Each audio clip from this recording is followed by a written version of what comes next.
장마감 30분 만에 찾아오는 여러분들의 주식 해결사. 안녕하세요. 저는 정지혜입니다. 연일 뚝뚝 떨어지는 지수를 보고 있자니 걱정을 안 할래야 안 할 수가 없습니다. 어느덧 코스닥 지수는 650대까지 내려왔는데요. 살벌한 시장 속 불안한 투자자 여러분들의 마음 꽉 잡아드리기 위해 저희 주식 해결사가 있는 거니까요. 지금부터 저희와 함께 하시죠. 바로 여러분들의 고민 종목들을 저희에게 보내주시면 됩니다.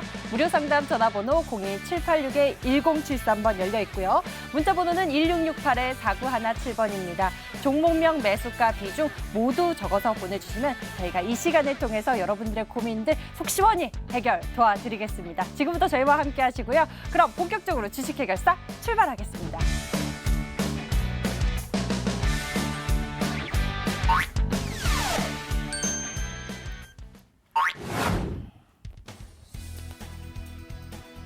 (7월 9일) 화요일 마감 시황 시작합니다. 어제 양시장 급락이 있었죠. 오늘 장 초반 저가 매수세 유입이 있었지만 하락으로 마쳤습니다. 일본의 반도체 규제 장기화 그리고 미국 금리 인하 기대 약화로 우리 증시 계속 영향을 받았습니다. 오늘 양시장 모두 하락으로 마쳤는데요. 코스피는 0.59% 하락하면서 2052.03포인트의 거래를 마쳤고요. 코스닥은 1.63% 하락했습니다. 657.8포인트의 거래를 마쳤습니다. 코스피 보시면 오늘 장 출발 상승으로 출발했지만 하락 전환하면서 거래를 마쳤습니다.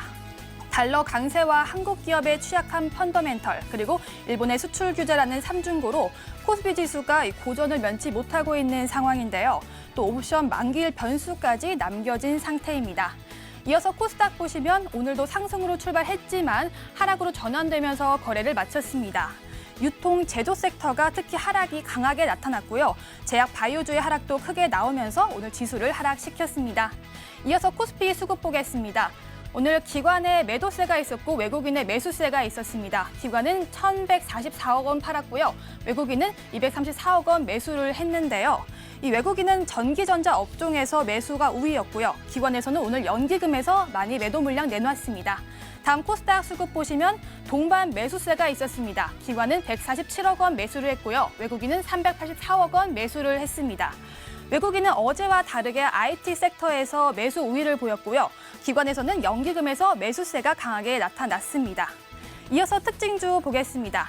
영화 사업으로 굉장히 익숙한 기업이죠. CJCGV입니다. 2분기 실적 성장 기대감에 오늘 주가가 상승을 했습니다. 오늘 거래량이 많이 늘었고요. 급등세 있었습니다. 6.57% 상승하면서 38,100원에 거래를 마쳤습니다. 다음 특징주는 게임 기업이죠. 넷마블입니다. 2천억 자사주 취득 소식에 오늘 주가가 상승을 했습니다. 신작 게임 BTS 월드 이 돌풍에도 불구하고 내리막인 주가를 안정시키기 위해 2천억 원 규모의 자사주를 취득한 것으로 보입니다. 오늘 5.24% 상승을 했고요. 98,500원에 거래를 마쳤습니다.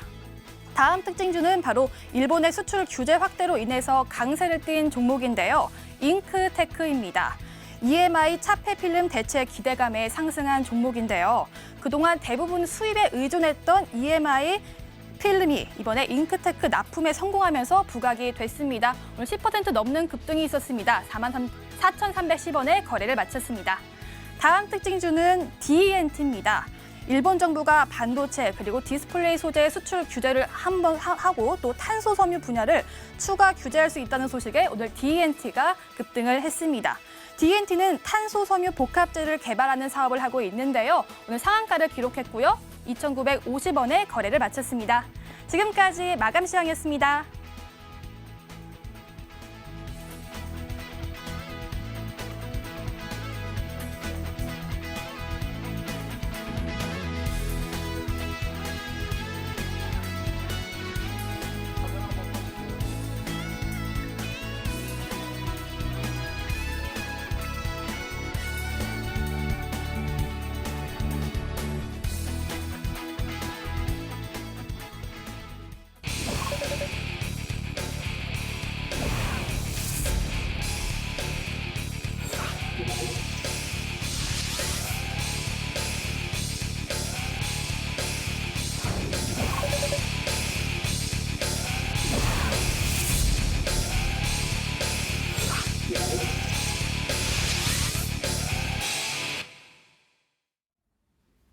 주식 해결사, 오늘 여러분들과 함께 할 최고의 전문가 두 분 소개해드리겠습니다. 올스탁 이재모 전문가 그리고 이정열 전문가 나와주셨습니다. 어서 오세요. 반갑습니다. 안녕하세요. 네, 지수가 어제도 빠지고 오늘도 이렇게 빠지고 대체 시장을 어떻게 바라보는 것이 좋을지 먼저 이재모 전문가에게 여쭤보도록 하겠습니다. 네, 오늘 일단 시장만 보시게 되면 개장 초반에 일단 사실은 반발 매수 들어오면서 반등을 해주었죠. 그래서 기분 좋게 오늘 조금 출발해주는 모습을 좀 기대를 했었는데요. 뭐 10시 전후로 아마 지수 자체로 보시면 또 개별 종목별로 보시면 상승으로 가던 종목들이 하락으로 이렇게 바뀌는 현상들이 나타났을 겁니다. 일본에서 수출 규제와 관련돼서 역시나 다시 한번 뭐 강화하겠다는 이런 부분들에 대한 부분들이 이제 언론 보도가 되면서 10시 전후로 급격하게 지수가 상승해서 하락으로 전환되는 모습이 나왔고요.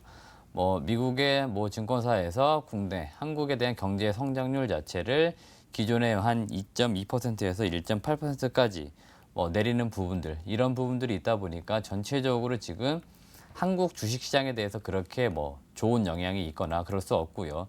이 경제 성장률이나 향후 전망들이 안 좋다는 부분들은 결국 개별 기업들 실적에 악화될 수밖에 없는 요인들로 갈 수밖에 없으니까 전체적으로 국내 주식시장이 지금 그렇게 좋은 여건에 놓여 있는 것들은 아닌 것 같고요. 그나마 코스피 같은 경우는 오늘 시가총액 상위 삼성전자나 SK하이닉스 두 개 종목이 이제 좀 많이 오르는 모습들 아마 보여주었을 겁니다. 특히 SK하이닉스 많이 올랐는데요.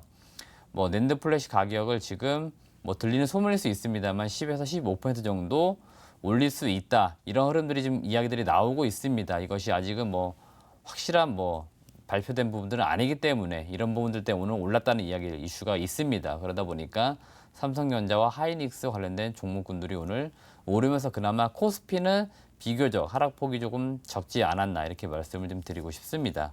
오늘 코스닥 시장이 역시나 문제가 되고 있습니다. 어제도 상당히 많이 떨어졌고요. 오늘도 650포인트까지 지금 내려간 상황들인데 바이오 종목군들 지금 시가총액 상위에 있는 종목군들이 많이 떨어지는 모습들이 나타나고 있습니다. 그나마 최근에 다른 바이오 종목군들 최근에는 이제 중성 종목군들이 좀 떨어지는 모습들이 나타나는데 오늘은 대장주라고 할 수 있는 셀트리온 헬스케어가 많이 떨어졌고요. 그 다음에 신라젠이 지금 뭐 장내 임원이 지금 매도를 했다 이런 이슈들이 나오다 보니까 전체적으로 이런 부분들이 바이오 섹터에 또 투심적으로 안 좋게 작용한 부분들이 분명히 오늘 또 있었습니다. 그러다 보니까 상승 출발했던 코스닥이 하락 전환 흐름으로 나타나고 있는데 이런 부분들은 전체적으로 코스피, 코스닥 다 매우 지금 투자 심리적으로 안 좋게 작용을 하고 있습니다. 그나마 지금 우리가 단기적으로 반등을 좀 기대할 수 있는 부분은 어떤 거냐 찾아보게 되면 역시나 그냥 7월에 FOMC 회의 금리 인하에 대한 부분을 좀 우리가 기대할 수밖에 없고요. 내일이나 모레 지금 연준 위원들에 대한 발언들이 조금 있을 겁니다. 여기서 세인트루이스의 브라드 총재가 아무래도 금리 인하를 가장 지금 강하게 주장하고 있는 분이기 때문에 이분이 어떤 연설을 조금 해주고 그에 따른 시장에 영향을 어떻게 주느냐 이런 부분들이 그나마 단기적으로 반등할 수 있는 뭐 하나의 좀 시그널 또 기대감이 될지 않을까 이렇게 좀 바라보고 있습니다.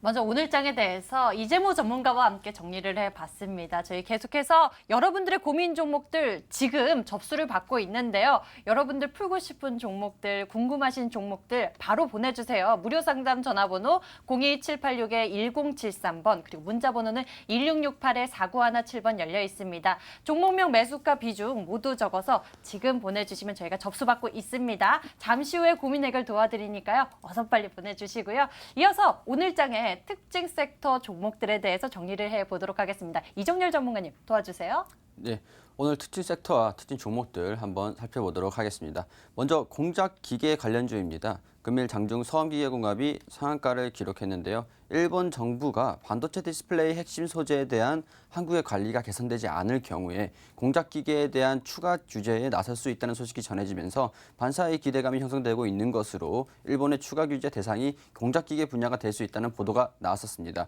이와 같은 소식에 자동차, 중공업 등 제조업 전반에 핵심적인 역할을 하면서 일본 의존도가 높은 공작 기계 관련주들이 상승하는 모습을 보여주었습니다.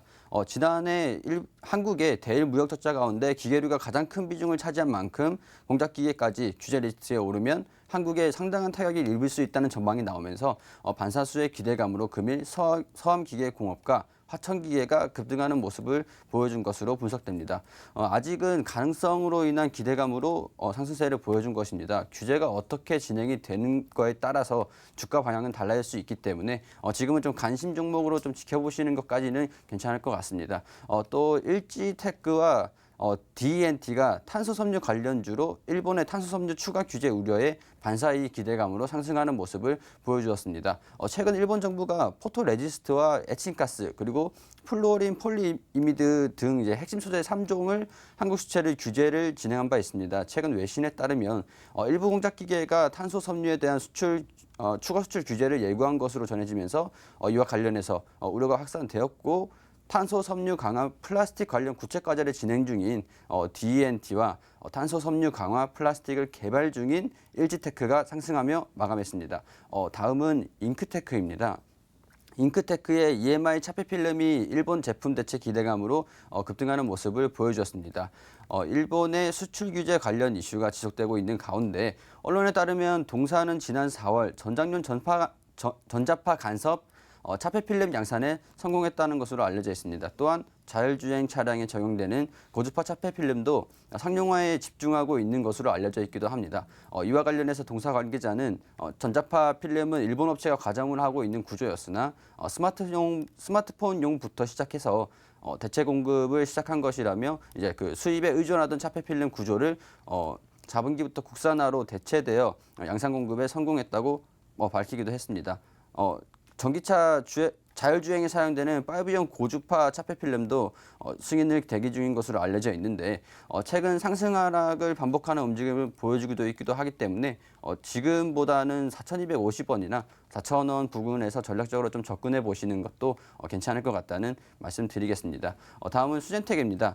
혈액 기반 결핵으로 이제 진단 키트를 제조 허가를 이제 그 취득 소식에 특징적인 모습을 보여주기도 했습니다. 동사는 한국식품의약품 안전처로부터 혈액 기반으로 결핵 진단 키트의 제조 허가를 취득했다고 공시를 했습니다. 제품명은 고위험성 감염체 면역검사 시약이며 결핵균이 분비하는 바이오마커를 측정해서 감염 여부를 진단하는 의료기기라고 밝혔습니다. 본 제품을 활용해서 객단 배출이 어려운 노인이나 어린이 그리고 소아 등을 대상으로 신속하게 결핵균 감염 유무를 확인할 수 있기 때문에 제조 허가 취득으로 제품 출시가 가능하면서 이제 매출 증대에 기여할 것으로 전망이 되기도 합니다. 이와 같은 소식이 사실이라면 이제 그 상품 제품으로 이제 출시가 가능하다면 혈액으로 간편하게 결핵을 진단하는 키트가 세계 최초로 개발된 것이라고 볼 수가 있는데 동사가 개발 중인 알츠하이머 치매 조기 진단 제품도 치유질환 진단 제품으로 전 세계 최초로 개발 중인 퍼스트 클래스 제품입니다. 주가에 반영이 되고 있지는 않지만 조금 조심스러운 측면이 좀 있습니다. 그래서 관심 종목으로 조금 앞으로의 주가 움직임 지켜볼 필요는 있겠다라는 말씀 드리겠습니다. 이상으로 특징 섹터와 특징 종목들 살펴보았습니다. 오늘장의 특징 종목에 대해서 이렇게 전략까지 챙겨봤네요. 두 전문가와 함께 오늘장 짚어봤고요. 여러분들의 고민 종목들 다 보내주셨나요? 저희 이제부터 여러분들의 고민 해결 도와드립니다. 종목 해결사로 이어갈게요.